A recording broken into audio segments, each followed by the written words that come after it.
So today we are doing our October native plant garden tour. And you might think that because it's fall, gardening is done for the year. But fall is actually a great time to do divisions, transplanting, and also to plant native plant seeds. Often native plant seeds need to go through the natural winter and spring-like conditions or stratification in order to germinate. So let's get right to the videos now, and I'll actually do a little bit of seed planting as we go. Thanks so much for watching. Here is our obedient plant, and it has survived. It has been such a terribly dry season this year, and yet it's still standing tall. You can see that all of the seed heads are now dried up, so now I can harvest them.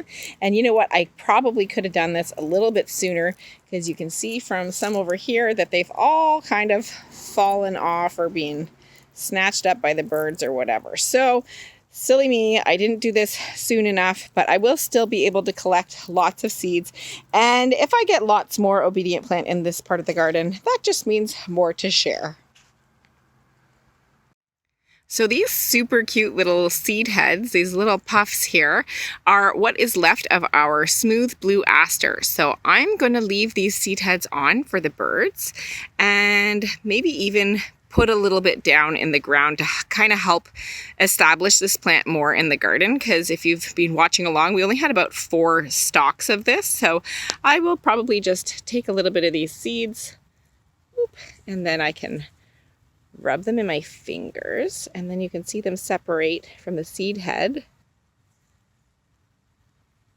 And then I'm just going to put them down in the ground here. So like many of our native plants, this is going to need cold stratification. So planting them now is actually exactly what they need to do. So just going to kind of rub them into the soil, and then hopefully we'll get more of our smooth blue aster in this part of the garden next year. Fingers crossed. So over here in front of our smooth blue aster is the wild columbine that we sowed last fall. So this is 1 full year, and they are pretty tiny still, but still looking good, still green, even amongst the leaves here. And you can see that some are changing color into this kind of rosy color. Isn't that pretty? I just love it. So fingers crossed we'll get some flowers next year. So this is going to be our last little video of Scarlet Beebalm this year. I don't know, this plant is so unhappy. These sticks are all dry, which I've left for bees to put their little babies in. And so I'm gonna leave those there. And then these little guys I was all so happy about, but I don't know, they're all drying out. So hopefully what's underground is gonna do all right, and that we'll get lots of Scarlet Beebalm in this part of the garden, because there is clearly lots of little guys showing, but they're not looking all that good right now. So what can you do? We will hope for the best and hopefully get lots more in the springtime.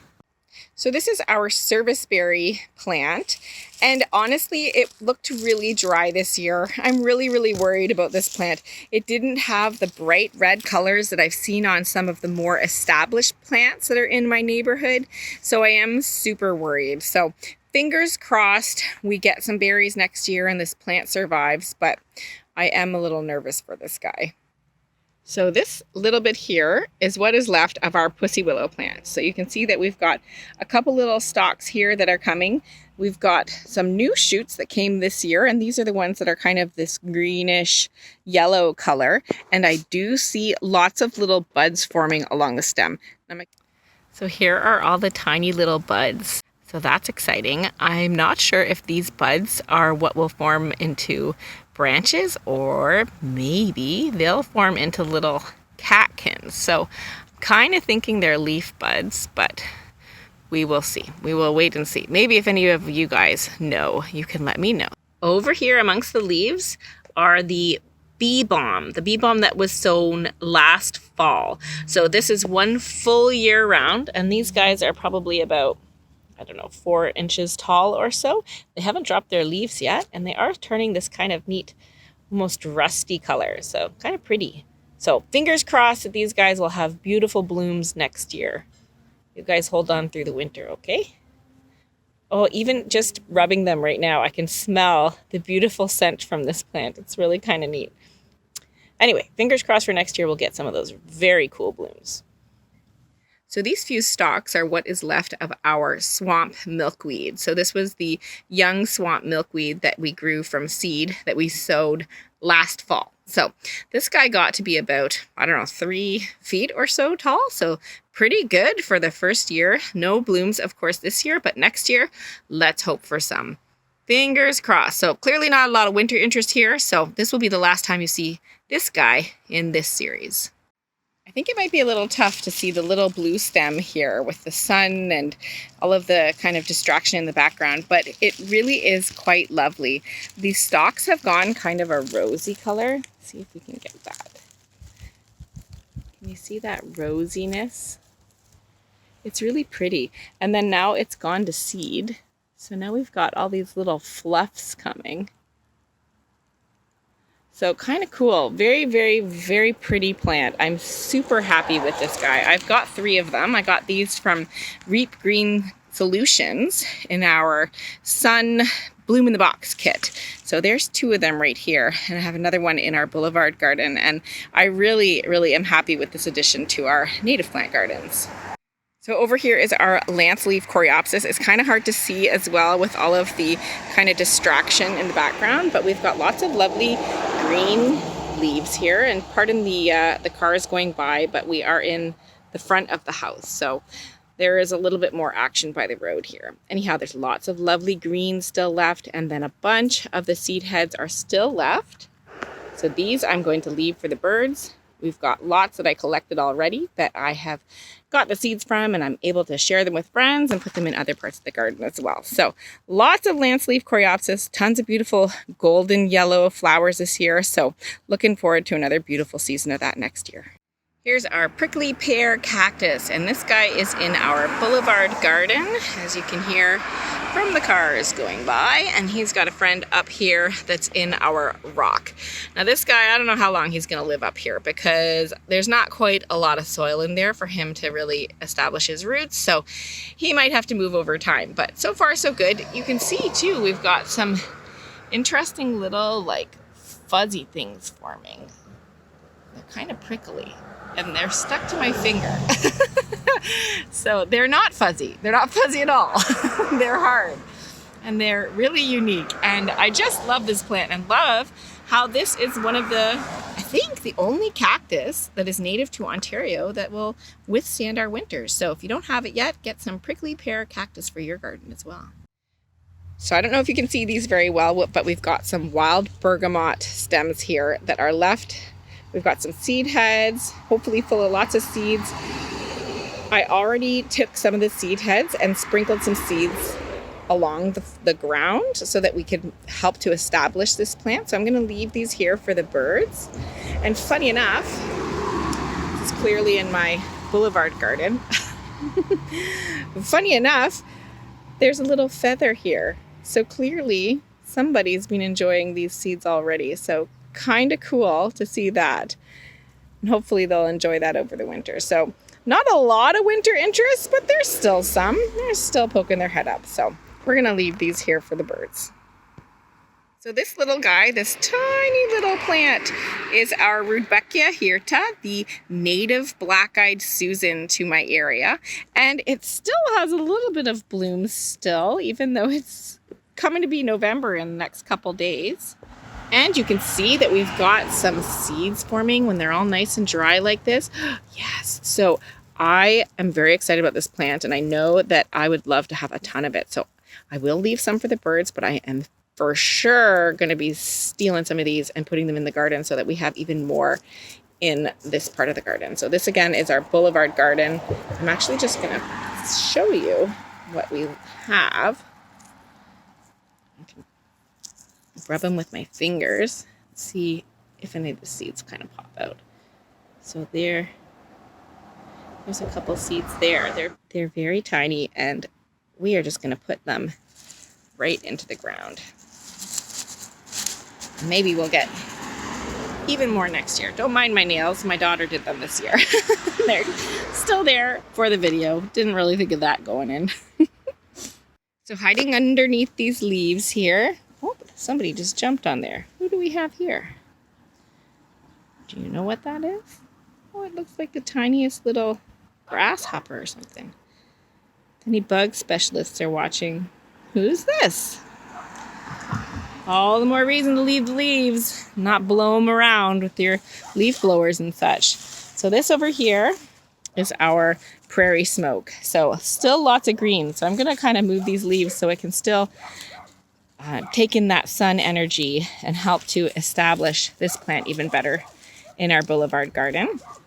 Didn't get any flowers this year, but fingers crossed we get some next year because this was a fairly new plant in the garden. So hoping for that. I love the kind of wispy flowers and seed heads that this plant produces. Just gorgeous. So here is our Foamflower plant. It looked really great in the spring and then we pushed it. This plant needs a little bit more water than I was able to give it this year, but it's still kicking around. It's still holding on. So fingers crossed for next year and that we might get a little bit more rain than this season. You can see that the leaves are kind of going a little bit of like a rosy color, which is kind of pretty. And there's lots of new little leaves that are growing in there. And then as I showed in other videos, which I'm not going to dig around for too much now, but it's got all sorts of shoots that are kind of going out. So it is doing all right despite this dry season. And hopefully we'll have some lovely, beautiful white flowers in the springtime. So these stalks here are what is left of our Solomon seal. I wish I took this video like yesterday. There were all sorts of these lovely leaves that were hanging on in the fall, but they've all fallen off now. So there's the one that's left, but they did look lovely for a couple of weeks there, and then now they've all fallen. So we'll leave these stalks and see what happens. So here is our Canada anemone. Now these are the tiny little leaves that formed this year and they're doing all right, but I did a transplant. This is in another spot in the garden a little bit farther back from the front because it is quite tall. So here's what's left of the stalks. They are, I don't know, 3 feet tall or so, and they have all laid down and they are all kind of drying out. So I think that these guys are pretty much done, but hopefully the root system is doing really well down in there and that we'll have a lovely plant next year. I heard that this plant is quite aggressive, so I'm hoping that it's pretty resilient and then it'll do really well kind of spreading out through this part of the garden beside our Solomon seal. So here is our New England Aster. It's about 4 to 5 feet tall. Now I did do the Chelsea chop this year and I did it on only a few of the stalks, which are these guys over here, which are a little shorter with more blooms. So clearly that worked because this guy over here is a little bit taller, about a foot taller. It has lots of blooms, of course, but it isn't as full as this part. So there's clear evidence that that worked. Very, very cool. That was a new trick that I learned that you can do to asters is kind of snip them off at the tip before the blooms start to develop. So here are the seed heads. They're super cute little puffs, little pom-poms even. So very, very cute. I'm going to leave these on for the birds. I'll steal a few, of course, to plant in other parts of the garden and then share with friends. And here, let me just show you what they look like. So I've just taken one of the seed heads and kind of rubbed it in my fingers so that we could see what the seeds look like. So don't mind my nail polish, but they're attached to the little kind of fluffies are the seeds. They're kind of like grayish, and that's what I'm going to collect and share with others so that others can have some New England Aster as well. Be planting some more of this as well because I do love this plant. Here's our butterfly weed, and as you can see, it's harvest time. The seed pods on this plant ripen a little bit later than many of the other plants in the garden. So as you can see, we've got one that's kind of gone poof. And so these ones will be gifts for my neighbors. Here you go, guys. Enjoy. And then I'm going to collect the other seed pods. So clearly I need to keep a better eye out because I lost that guy. But as soon as they kind of go brown and dry and crispy and then open on their own, then you know that they're ready for harvesting. So I lost that one, clearly that one. Oh, but this guy might be... Nope, not ready yet. Okay, so I'm just going to keep an eye on these guys in the next couple days because I'm sure they'll start opening and then I'll be able to collect the seeds and share with others so that we can purposefully give them to people who are going to plant them as opposed to potentially weed them out of their garden. So yeah, no other pods are ready right now, but probably in the next day or so. Fingers crossed. I snag them before they fly away in the wind. So over here we have our kind of older wild columbine plant. So this guy, he got lots of lovely flowers this year, developed beautiful seed heads, and then we spread the seeds in this area to get more columbine. However, I did learn that this plant can hybridize with the non-native columbines in your garden. So if you have non-native columbines, I would highly recommend that you get rid of them.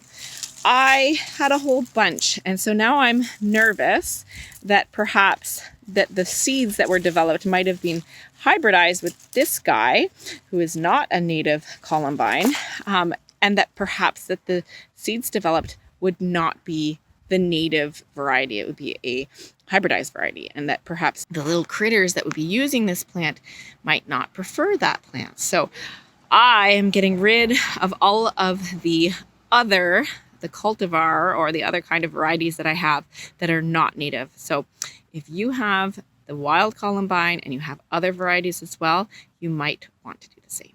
So over here in our Boulevard garden, and it is a busy time on the road right now, so I can promise you, you will hear cars. This is our wild blue lupine. So a couple of stalks left with leaves, and then under here, you can see that there are lots of leaves still. So I'm going to kind of give these guys a little bit of space so that they can still get some sunlight. And also, I did learn recently, similar to the wild columbine, this plant can hybridize with the non-native variety of lupines that you have in your garden. So I for sure have those, and they are beautiful, but they are going to have to go because I really want to have the native variety so that it can serve as a host plant to the Carner butterfly, the Carner blue butterfly. So I don't know if they will come and visit, but I am definitely going to do my best to at least provide this plant to hopefully attract the little butterfly here, because it will not use the cultivars or the other non-native varieties as a host plant. So if you have those like I do, then you may consider getting rid of the other ones if you'd really like to focus on the native variety as well. So these are just a few of the pots that I'm going to be using for my fall sowing of my native plant seeds. And I just wanted to give you a little bit of a fair warning. These pots I've chosen because they're already cracked. These ones are busted. This one over here has a crack over here. And these guys just seem to be able to withstand the winter conditions. So with the snow and the ice in pots, you might want to choose like old plastic pots so that you don't break any of your nice pots. Or you choose broken ones like I have, but these will be perfectly fine and the seeds will grow. I find this method a little bit more successful for myself. When I've sown seeds in my gardens, I do find that I either lose track of them or perhaps they just get gobbled up, but I haven't been as successful. So I like to plant them in the pots first and then transfer them to the garden in the springtime after they've grown a little bit. Here are just a few more examples of where I'm going to be sowing some seeds. Don't mind the mess. I'm going to be sowing all sorts of stuff this year. We've got some Canada anemone, we've got some Michigan lily, some butterfly weed, obedient plant, all sorts. And I just like to do it this way so I have better track of them before putting them in the garden. Thank you so much for watching. I hope you found the video interesting and helpful. If you liked it, please give me a thumbs up and consider subscribing to follow along. Thanks again for watching.